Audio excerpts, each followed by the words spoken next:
अपने रसूल के सबचेয়ে বেশি ভালোবাসি, सबचेয়ে বেশি मोहब्बत करी। रसूलुल्लाह বললেন, ওমর मोहब्बत तो करो, ভালো কথা চিন্তা করে বলো তুমি আমাকে सबचेয়ে বেশি मोहब्बत করো কিনা। এবার ওমর জবাব দেয়, হ্যাঁ ইয়া রাসূলুল্লাহ, দুনিয়ার সমস্ত মানুষের চাইতে আমি আপনাকে বেশি मोहब्बत করি। আমি আমার পরিবার পরিজন ছেলে সন্তানের চাইতে আপনাকে বেশি मोहब्बत করি। এবার রাসূল ডাক দিয়া বললেন, ওমর তুমি কি তোমার জানের চাইতে বেশি আমি রাসূলকে मोहब्बत করো? এবার ওমর বললেন, না ইয়া রাসূলুল্লাহ, আমি আমার জানের চাইতে বেশি আপনার রাসূলকে मोहब्बत করি না। বার রাসূল জবাব দেয়, লা ইউমিনু আহাদুকুম, কোন মুমিন কোন মুসলমান পরিপূর্ণ ঈমানদার হতে পারবে না, পরিপূর্ণ কামিল মুসলমান হতে পারবে না যতক্ষণ পর্যন্ত না তার দিলে আমি রাসূলের মুহাব্বত তার জানের চাইতেও বেশি না হয়। লাইনটা বুঝে নেই, তারপর সামনে আগাই। পরিপূর্ণ ঈমানদার হওয়ার জন্য রাসূলের মুহাব্বত নিজের জানের চাইতেও বেশি হবে না কম হবে? নিজের পরিবারের চাইতেও বেশি হবে না কম হবে?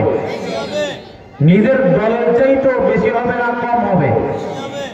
দলের চাইতেও বেশি হবে তো ইনশাআল্লাহ।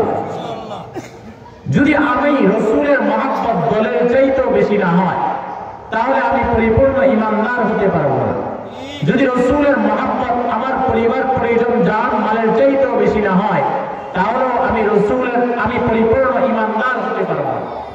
তাহলে এই কথাটা বুঝে নেই, পরিপূর্ণ ঈমানদার হওয়ার জন্য রাসূলের মুহাব্বত জানের চাইতেও বেশি হওয়া লাগবে, পরিবারের চাইতেও বেশি হওয়া লাগবে এবং আমার দলের চাইতেও বেশি হওয়া লাগবে, ঠিক কি না? এতটুকু কথা বলতে সামনে আগে। যদি আমি রাসূলের মুহাব্বত আমার দিলে জানের চাইতেও বেশি হয় তাহলে সমস্ত কাজ করা সহজ।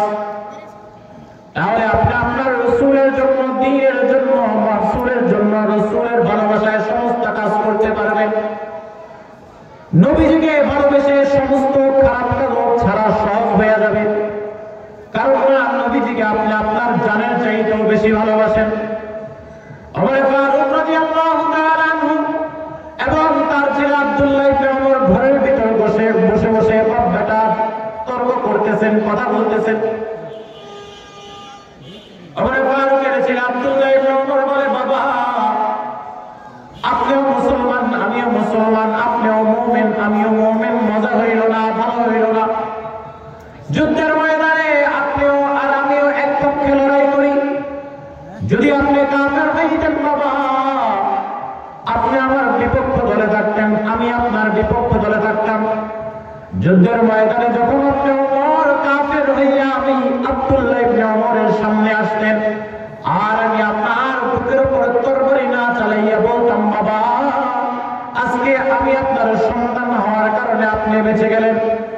এবার ওমর বলে, সন্তান তুমি তো মজা বুঝলা না, যদি তুমি আমার সন্তান আব্দুল্লাহ কাফের হইতা আর আমি মুসলমান হইতাম, যুদ্ধের ময়দানে রাসূলের বিপক্ষে যে কাফের তুমি আব্দুল্লাহ আমার সন্তান যদি আমার তরবারির সামনে চলে আসতা আমি আমার আল্লাহকে দেখাইয়া বলতাম, আল্লাহ তোমার রাসূলের মুহাব্বত আমি সন্তানের চাইতেও বেশি, আর আব্দুল্লাহ তোমার সন্তানের কল্যাণটা আমি ফালাইয়া দিতাম।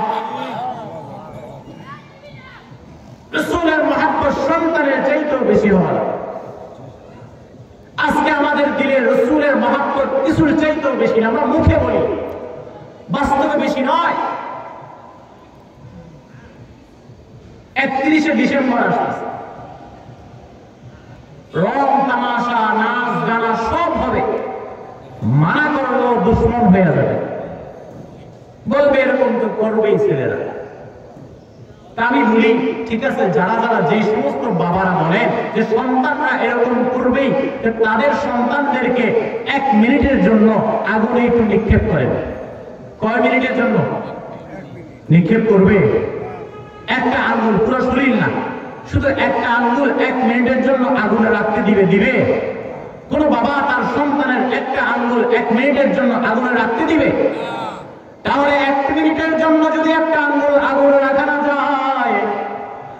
কেমন বাবা, আপনার সন্তান সারা রাত আল্লাহর নাফরমানি করবে, জাহান্নামের আগুনে যাওয়ার প্রস্তুতি গ্রহণ করে, আর আপনি বাবা হয়ে বলেন সন্তান তো এমনই করবে, অর্থাৎ আপনি আপনার সন্তানের পুরা জিন্দেগিটারে জাহান্নামে যাওয়ার জন্যই যথেষ্ট বানায় দিতেছেন। বলেন না নাউযুবিল্লাহ। এজন্য রাসূলের ভালোবাসা সবচেয়ে বেশি যদি না হয় তাহলে এই সমস্ত অপকর্ম করা সহজ হয়ে যায়, আর যদি রাসূলের ভালোবাসা সবচেয়ে বেশি হয়ে যায় তাহলে অপকর্ম ছাড়া সহজ হয়ে যায়। এজন্য রাসূলকে সবচেয়ে বেশি ভালোবাসতে হবে। যদি রাসূলকে সবচেয়ে বেশি ভালো না বাসি তাহলে আমার ঈমান পরিপূর্ণ হয়।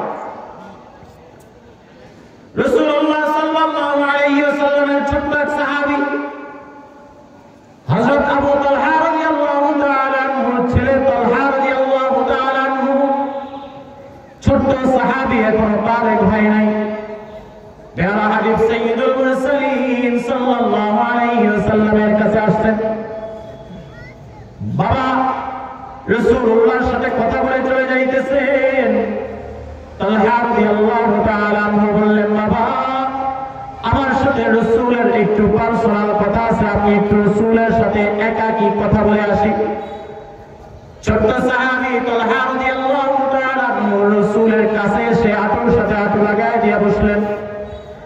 এবার বলতেছেন, ইয়া রাসূলুল্লাহ, ইয়া হাবিবাল্লাহ, আপনি তো আমার বাবাকে শরীয়তের বহু হুকুম পালন করার জন্য বলেন, আপনি আমার বাবাকে শরীয়তের অনেক কাজকর্ম করার জন্য বলেন, আমাকে তো কোন রকমের হুকুম পালন করার জন্য বলেন নাই। ইয়া রাসূলুল্লাহ, আমাকে এমন একটা হুকুম দেন যেই হুকুমটা পালন করার কারণে যেন আল্লাহর দরবারে আমি বলতে পারি আমি রাসূলের কথা মতো চলছি, রাসূলের হুকুম পালন করছি। এবার রাসূলুল্লাহ ছোট্ট সাহাবী, নাবালেগ সাহাবীর ঈমান পরীক্ষা করার জন্য বলতেছেন, ও ছোট্ট সাহাবী আবু তালহা, তোমার এই কোমরে যে ছোট্ট ছুরিটা আছে এই ছুরিটা নিয়ে যাও, তোমার বাবার জাতটা কতল করে দিয়ে আসো, পরীক্ষা করা। যেই না হুজুর সাল্লাল্লাহু আলাইহি ওয়াসাল্লাম তালহাকে বললেন, যাও তোমার বাবাকে হত্যা করে আসো, সঙ্গে সঙ্গে তালহা রাদিয়াল্লাহু তাআলা ছুরি বের করে দৌড় মারছেন বাবাকে হত্যা করার জন্য। রাসূলুল্লাহ ডাকতেছেন, ও তালহা এদিকে আসো, এদিকে আসো, আমি তো তোমাকে পরীক্ষা করতেছিলাম, আমি দুনিয়ার ভিতরে সন্তানের দ্বারা বাবাকে হত্যা করার জন্য আসি নাই, আমি দুনিয়ার ভিতরে বাবা এবং সন্তানের মাঝে ঝগড়া বিবাদ লাগানোর জন্য আসি নাই, আমি দুনিয়ার ভিতরে আত্মীয় স্বজন একে অপরের ভিতরে বিবাদ হিংসা বাড়ানোর জন্য আসি নাই, আমি আসছি বাবা এবং সন্তানের মাঝে মিল মহাব্বত করে দেওয়ার জন্য, আমি আসছি আত্মীয় স্বজনের মাঝে বন্ধন অটুট করে দেওয়ার জন্য। ও তালহা রাদিয়াল্লাহু তাআলা আনহু, ও আমার ছোট্ট সাহাবী তালহা, আমার এই হুকুমটা তুমি পালন করেছো, আমি খুশি হয়েছি, তুমি বাড়ি চলে যাও। এবার তালহা রাদিয়াল্লাহু তাআলা আনহু এই হুকুম পালন করার পরে বাড়ি চলে গেছেন। কিছুদিন পরে রাসূলুল্লাহর কাছে খবর আসছেন, ও আল্লাহর রাসূল, আপনার ছোট্ট আশিক সাহাবী তালহা অসুস্থ হয়ে গেছে। এবার রাসূলুল্লাহ সাল্লাল্লাহু আলাইহি ওয়াসাল্লাম তালহার ঘরে যায় দেখলেন তালহা মারাত্মক অসুস্থ, খুব বেশি অসুস্থ, যে অসুস্থের কারণে হায়াত আর টিকবে না, দুনিয়ার বুকে আর হায়াত পাবে না।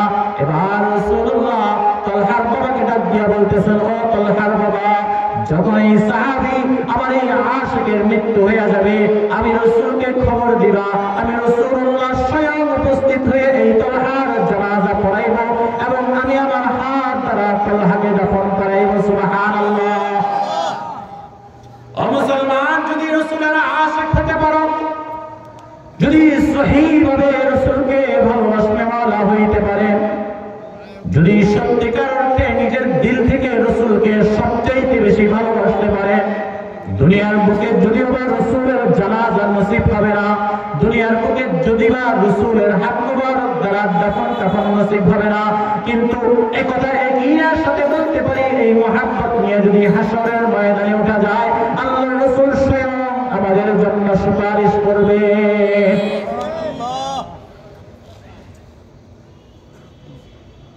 রাসূলুল্লাহ সাল্লাল্লাহু আলাইহি ওয়াসাল্লাম তালহাকে দেখে চলে আসলেন। কিছুদিন পরে খবর আসছে, ও আল্লাহর রাসূল, তালহা তো মারা গেছে কয়েকদিন হয়ে গেছে, তালহা মারা গেছে কয়েকদিন হয়ে গেছে। রাসূলুল্লাহ তালহার বাবাকে জিজ্ঞাসা করলেন, ও তালহার বাবা, আমি তো তোমাকে বলে আসছিলাম তালহা যেন মারা গেলে আমাকে খবর দেওয়া হয়, কেন আমাকে খবর দিল না? এবার তালহার বাবা জবাব দেয়, ছোট্ট সাহাবীর কি কথাটা ছিল একটু মনোযোগ দিয়ে শুনি। তালহার বাবা জবাব দেয়, ও আল্লাহর রাসূল, এই সাহাবী তালহা ছোট হইল তো আপনার আশিক, তার মৃত্যুটা গভীর রজনী রাত্রিবেলা হয়ে গেছে। এবার সে মারার আগে আমাকে ওসিয়ত করে গেছেন, বলছেন যে বাবা, যদি আমার মৃত্যু দিনের বেলা হয় তাহলে রাসূলকে খবর দিবা, রাসূল আসবে আমাকে দাফন কাফন করাবে। আর যদি গভীর রজনী রাত্রিবেলা আমার মৃত্যু হয় তাহলে আমার হাবিব সাইয়্যিদুল মুরসালিন মুহাম্মদুর রাসূলুল্লাহকে খবর দিও না, কারণ যদি আমার মৃত্যু আমার হাবিব রাসূলুল্লাহ শুনতে পায় তাহলে রাতের অন্ধকারেও ঘরে বসে থাকবে না, ওই রাতের অন্ধকারেও ছুটে আমার কাছে চলে আসবে।